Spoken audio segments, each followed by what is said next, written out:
12 वर्षाचा एक मुलगा खेळताना पडला. त्याला दुखापत झाली आणि त्याच्या पालकांनी त्याला रुग्णालयात दाखल केले. रुग्णालयात उपचारानंतर मात्र त्याचा हात कायमचा गायब झाला आहे.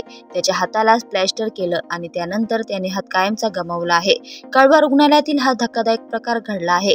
या मुलासोबत नेमकं काय घडलं ते पाहूयात. आयुष शर्मा असं ह्या मुलाचं नाव आहे. भिवंडीत राहणारा आयुष नयावस्ती ग्लोरी इंग्लिश हायस्कूलमध्ये इयत्ता 4थीत शिकत आहे.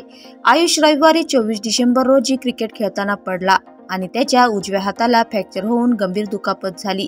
त्याचे वडील राकेश शर्मा यांनी तात्काळ त्याला रुग्णालयात उपचारासाठी नेलं असता तेथील डॉक्टरांनी कळवा रुग्णालयात वैद्यकीय उपचारासाठी घेऊन जाण्याचा सल्ला दिला.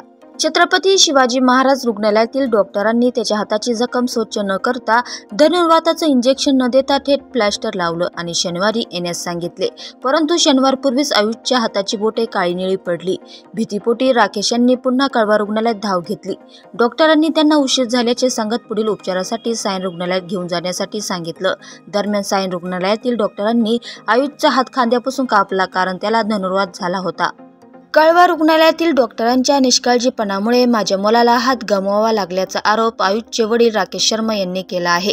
या प्रकरणी राकेश शर्मा यांनी मनसे शहर अध्यक्ष रवींद्र मोरे यांच्या मदतीने आयुक्तांकडे धाव घेत न्याय मिळवण्याची मागणी केली आहे. याबाबत ठाणे पालिका आयुक्त अभिजित बांगर यांनी जे रुग्णालयामार्फत चौकशीचे आदेश दिले असून आठवड्याभरात पुन्हा याबाबत बैठक घेण्याचं आश्वासन दिलं आहे.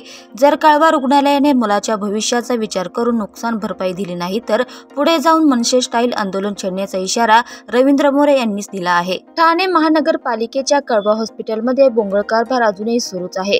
काही तासात 18 जणांचा मृत्यू झाल्याची घटना ताजी असताना आता पुन्हा एकदा कळवा हॉस्पिटलच्या बोंगळ कारभारामुळे एका चिमुकल्याला आपला हात गमवावा लागला आहे.